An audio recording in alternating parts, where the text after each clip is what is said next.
mga kababayan, welcome to my channel. Welcome to Laruan ni Obi-Wan. To my fellow collectors who are watching this video and you are thinking of whether to purchase this figure or not, and to the subscribers of my channel, I have a question for you. So what was your first action figure of a DC character or a superhero per se? So my first action figure of a superhero actually wasn't Batman nor Superman, but it was Dr. Fate. It was Christmas of 1984 that I received this action figure as a Christmas gift from one of my Filipino ninongs or ninang. So the equivalent American definition to that would be a godfather or godmother. So this was a gift that I received, and I was really happy that I had a superhero for Christmas gift. So this was one of the Christmas gifts that I received in 1984. So I was wishing for actually a Batman action figure or a Superman action figure, but I instead got a Dr. Fate action figure. But nevertheless, I was still happy by receiving this action figure. Actually, I didn't know who Dr. Fate was because I just received the figure. It was already out of packaging. It did not have this card art or card backing or any of the things that you see on this picture. Actually, I just received the action figure. It was nicely packaged in a small box, and it contained the cape. And it was really foolish of me to discard that cape because I was looking at it and didn't know who Dr. Fate was. So and I was looking at the cape, and when I put it on the action figure, it looked kind of funny, so I discarded the cape too. So yeah, I still have actually this action figure in the Philippines, so I've been keeping this action figure as a memento of my Christmas of 1984. So moving forwards to present date, since it is already nearing Christmas, then it is timely that we talk about the gifts that we received when we were a kid. So this is part of my childhood memory, Dr. Fate. So let us open this figure up.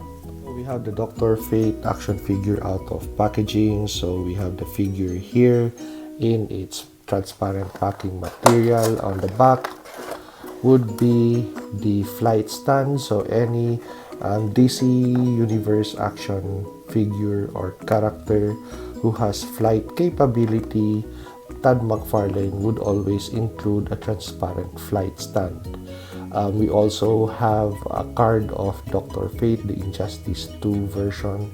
So possibly just a picture of this great looking action figure. So let's take him out of this transparent plastic prison. In 4, 3, 2, we have Dr. Fate on that Todd McFarlane flight stand that always comes with packaging for figures or characters with flight capability. So this figure is really leaps and bounds from the figure that I received in 1984, because that 1984 figure did not have any form of elbow bend or articulation. It did not have any form of wrist articulation, nor did it have any form of sideways motion for the legs. We only have a single bend for the knee. We don't have a rocker or a swivel for that foot, and the head could only move sideways. But if we always complain that Todd McFarlane has produced figures that really is lacking in the articulation department, then just go back to your 1984 action figure release, and you'll be really thankful that such figures like this are really nicely articulated. So with regards to we're talking about articulation, let's tackle that matter. So we have, for the elbows, we have 2 points of articulation or bend. We have a butterfly joint for the shoulders. The head, because of the design and construction of the helmet, just like the 1984 action figure, it would only move this kind of head with a helmet only sideways. So we don't have any looking up motion or pose. We also don't have any looking down pose for this head sculpt. Now for the hands, of course, we could see that very bulbous ball joint for rotation and pivoting of this hand, and that is the thing that is really quite annoying because it's just way too big and way too round. But I cannot complain because compared to the 1984 figure that I have, this is leaps and bounds more beautiful and more articulated than the one I had as a Christmas gift. But boy oh boy, when I received that toy, I was really happy. So this figure really relieves the joy of my childhood memories for Christmas season. So for the leg articulation, we only have standard Mcfarlane rotation on the joint, which is on the upper thigh, almost near the hip area. So for the knee, there is 2 points of bend for the knee, and we have a ball joint for the foot, and we have articulation for the boot. For the waistline, as you could see, the suit of this figure is one solid piece of soft rubbery plastic. So it's possible to bend this figure on the waist, quite possible, but we have a rotation for the waistline over here because I think that this action figure is on a ball in that area. So we have a little bit of bend on that waist if you force it, but if you're going to hold the figure over here and try to do some waist bends, it's not possible to bend that waist over here because of the suit.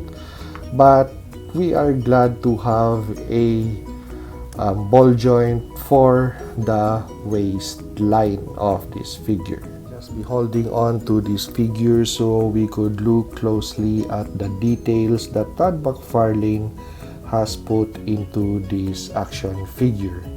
So we expect a lot from the Doctor Strange character, that it's going to be heavily ornamented. So just like your Christmas, the balls that you put on a Christmas tree, this figure feels like it's one of it. So it's possible if you have 100 Doctor Strange action figures that you could hang 100 of these figures in your Christmas tree, and it's going to brighten that Christmas tree because it's a really nicely detailed and colorful figure. It doesn't spare gold, the gold color or the dark yellow gold color on the body, but of course expect some paint splashes on some areas of the body. So for example, on this copy that I have a paint splash or overlay over here. So I guess the one who painted this made a mistake of overlay or splash. So, but for the rest of the body, so these are the details that Todd Mcfarlane has put on the boots. So shin guards, so nicely done. And we have some kind of inscription or images on on that armor for the boot. The suit is textured, so it really feels like a suit of armor. Now the only thing that I have a gripe on with regards to this figure would be on the medallion area, because it seems like that the medallion is part of this armor piece, unlike the figure that I have in 1984 or the most recent releases of the this action figure with the DC Universe Classics line. The medallion is more prominently displayed and spaced on the neck of the Dr. Fate figure, just like this one. But if you take a look at this, yes, it is nicely done. But it would have been nice if this medallion really popped out of the design of this whole gold armor piece. So this is a look of the helmet of Dr. Fate. So just be careful of this point over here that is really sharp, and with this piece also over here, it's really sharp. So yeah, with regards to design, that design really hinders the articulation with moving the head up or moving the head down. We really have limited articulation on the head, but at least we have a really great looking Dr. Fate helmet. Now the cape of this action figure, if you're thinking of possibly changing this, actually it's really not that bad. It's nice, soft and pliable. It's also quite long, but with regards to the color, it has a different color scheme. So as you could see, this kind of yellow is different from the yellow that is used on the armor of the front, on the front of the figure, especially the color that is on the helmet piece. It is different from the cape, but at least I'm not going to lose the cape on this action figure.